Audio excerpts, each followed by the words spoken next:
عیدگاہ میں عورتیں.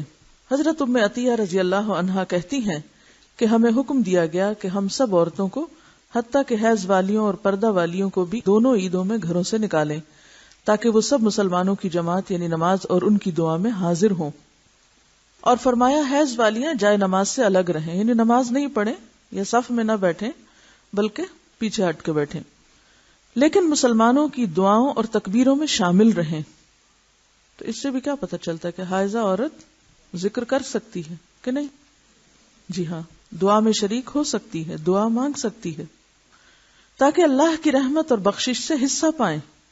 ایک عورت نے عرض کیا کہ اگر ہم میں سے کسی کے پاس چادر نہ ہو تو پھر وہ کیسے عیدگاہ میں جائے؟ فرمایا اس کو اس کی ساتھ والی عورت چادر اڑا دے. یہاں کون سی چادر مراد ہے؟ جلباب، جو گھر سے باہر نکلتے وقت عورت اوڑھے گی. یہ نہیں کہا کہ وہ بغیر چادر کے ہی چلی جائے، بلکہ وہ دوسری سے چادر یا تو ادھاری لے لے یا پھر اسی کی چادر میں گھس کے چلی جائے.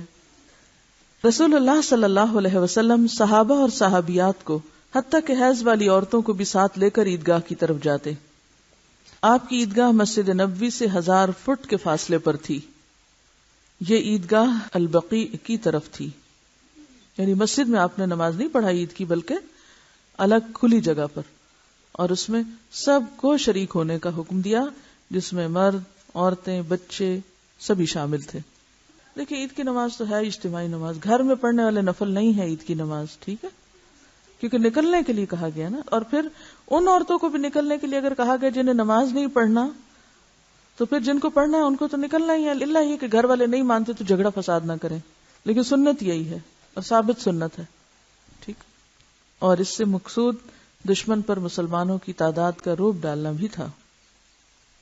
رسول اللہ صلی اللہ علیہ وسلم اور حضرت ابو بکر اور عمر عیدین کی نماز خطبے سے پہلے پڑھتے تھے، یعنی نماز سے پہلے کوئی خطبہ نہیں، کچھ نہیں، پہلے نماز اور بعد میں خطبہ.